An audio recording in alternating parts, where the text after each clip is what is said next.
नाज़रीन,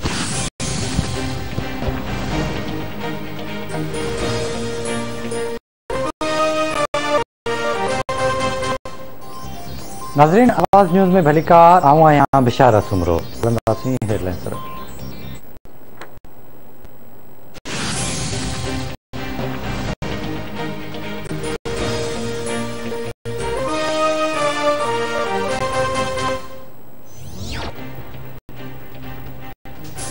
intra party चूंडू न कराइण ते वज़ीर खे विश्वास प्रेस। 14 ॾींहं अंदरि जवाब तलब। इलेक्शन कमीशन जो चवणु आहे त अवां पार्टी अंदरि चूंडू छो नथा करायो। जेकॾहिं वक़्त अंदरि जवाबु न ॾिनो वियो त चूंड निशान वापसि वरितो वेंदो। पाक फ़ौज हुकूमत सां गॾु बीठल आहे। अफ़गान सदर अशरफ गनी सां सुठा लाॻापा आहिनि। अफ़गान बहिरान जो ज़िम्मेवार पाकिस्तान न आहे। सदाईं चयो आहे त अफ़गान मसइले जो हल फ़ौजी न आहे। अफ़गानिस्तान में अमन सां पाकिस्तान खे वॾो फ़ाइदो थींदो। अफ़गान सफ़ीर जी धीउ जे मौक़िफ़ में तज़ाद आहे। अफ़गान सफ़ीर जी धीउ चवे थी खेसि अगवा कयो वियो, पर फुटेज में अफ़गान सफ़ीर जी धीउ पाण गाॾी में आराम सां वेहे थी। अफ़गान सफ़ीर ऐं संदसि धीउ हलिया विया। हाणे तस्दीक नथा करे सघूं। पाकिस्तान सदाईं भारत सां अमन जो ख़्वाहिशमंद आहे, पर भारत पाण अमन नथो चाहे। भारत सलामती काउंसिल जे ठहिराइण जी भञकड़ी कई। वज़ीर आज़म इमरान ख़ान जो इस्लामाबाद में अफ़गान साफ़िन सां ॻाल्हियूं।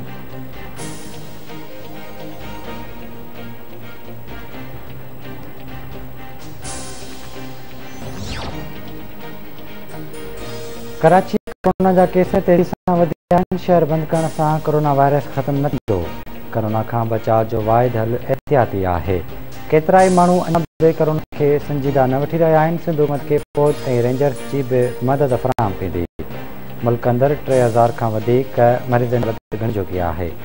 लॉकडाउन खां पोइ कारोबार ॿीहर खुले थो त केस वधनि था। वफ़ाक़ी वज़ीर असद उमर ऐं सिहत बाबति सलाहकार डॉक्टर फैसल सुल्तान जी मीडिया खे ब्रीफिंग।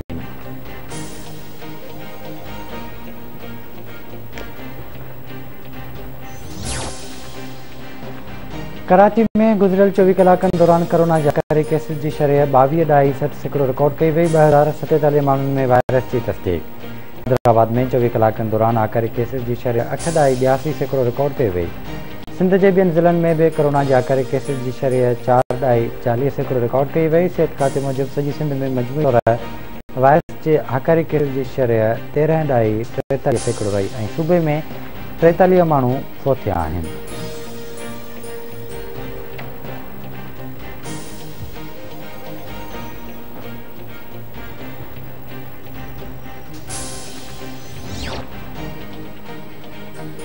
पाकिस्तान में कोरोना की चौथी लहर। फौतगियुनि जी शरह वधण लगी। 76 मरीज़ फोत थी विया।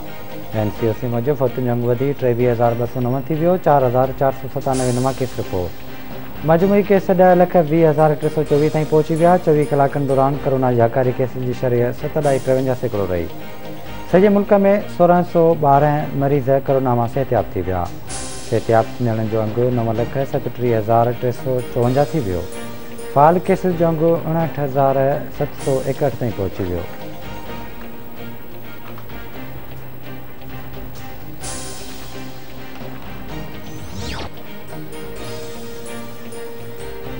सिंध जे वॾे वज़ीर सैयद मुराद अली शाह जी सदारत हेठि एपेक्स कमेटी जो इजलास। कचे में धाड़ेलनि ख़िलाफ़ ऑपरेशन ते ब्रीफिंग। कचे में रोड नेटवर्क क़ाइमु करण जो फ़ैसिलो। अफ़गान सूरत हाल सबबि सॼे सूबे में सिक्योरिटी जा सख़्त क़दम खणण जो फ़ैसिलो। वॾे वज़ीर जो चवणु आहे त धाड़ेलनि ऐं पाबंदी मढ़ियल तनज़ीमुनि विच में राब्ते ते कड़ी नज़र रखी वञे ऐं उन्हनि ख़िलाफ़ कार्रवाई कई वञे। कुझु अंसर फ़िरके वारनि नफ़रतुनि खे वधाइण जी कोशिशि कंदा, जिन खे कंहिं बि सूरत में बर्दाश्त न कयो वेंदो।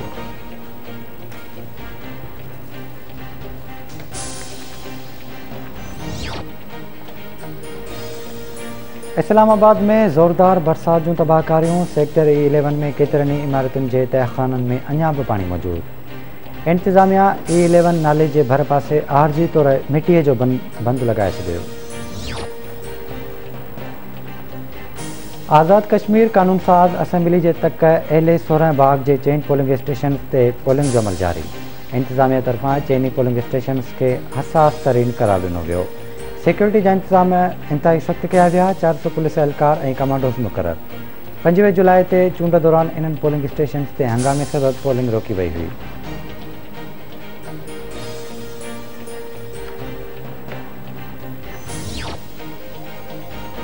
बलूचिस्तान के इलाके लोरालाई में वेगन कोच में टक्कर 2 ॼणा फोत 4 ॼणा ज़ख़्मी। फोतिन में अकबर और वहीद शामिल। ज़ख़्मियुनि के अस्पताल में वियो।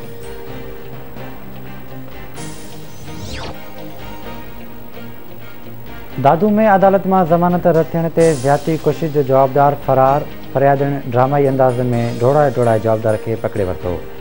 जवाबदार सैफुल्ला शाह जो औरत ते तशद्दुद आवाज़ न्यूज़ फुटेज हथ करे वरिता।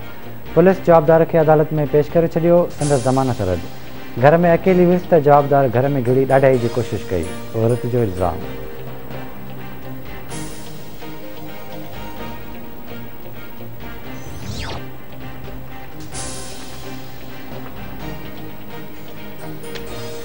नवाबशाह में सेहत लाइ हानिकार खीर विकिरो कंदड़नि ख़िलाफ़ कार्रवाइयूं। खीर जा केतिराई दुकान सील करे ॾंड लागू कयो वियो। सेहत लाइ हानिकार 100 लीटर खीर बि ज़ाया कयो वियो।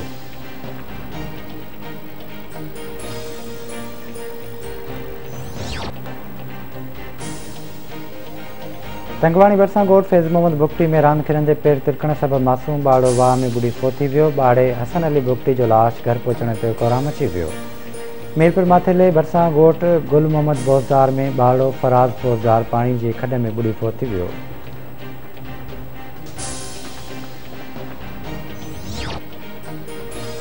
उॾरलाल ॻोठ चोटी ठोड़ा में ख़ासकेली बिरादरी जे ॿिनि में झेड़ो। लठियूं ऐं कुआड़ियूं लॻण सबबि 13 ॼणा ज़ख़्मी।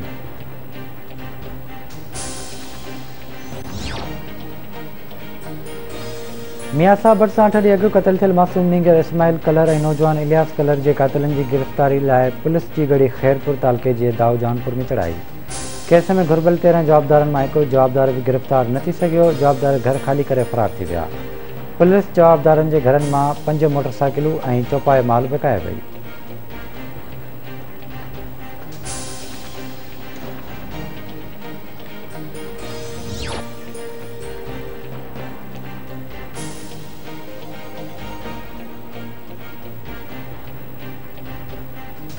घोटकी ज़िले में अगवा थियल 3 ॼणनि मां 1 ॼणो बाज़ियाब 2 ॼणा बाज़ियाब न थी सघिया। पुलिस पारां मुरीद शाख वासी शिमलो उर्फ़ समंदर दस्ती के मुक़ाबले खां पोइ बाज़ियाब कराइण जी दावा। पुलिस धाड़ियलनि वटि क़ैद इरफान मज़ारी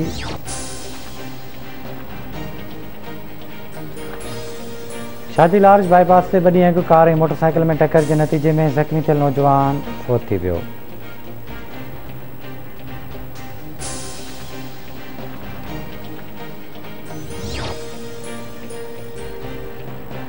खोड़ा मां 2 ॾींहं अॻु पुरस्कार नमूने गुम थी वियल नारी ज़ोया कलोड़ो के पुलिस कंडियारो मां बाज़ियाब कराए वरितो। पुलिस मूजिबि हिक घर ते छापो हणी ज़ोया कलोड़ो के बाज़ियाब कराए जवाबदार साजन लाखे के गिरफ़्तार कयो वियो।